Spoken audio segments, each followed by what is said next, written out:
আজকে আমি একটি নজর দোষ কাটানোর টোটকা বলবো। তো এটি করার আগে চৌরাস্তার ধুলো নিয়ে আসতে হবে মৌনভাবে।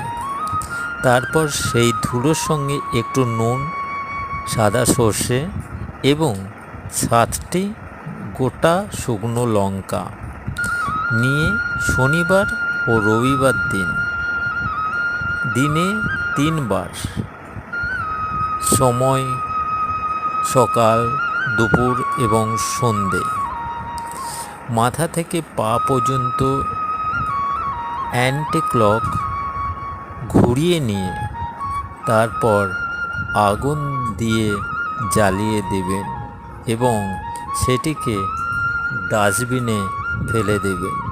দেখবেন নজর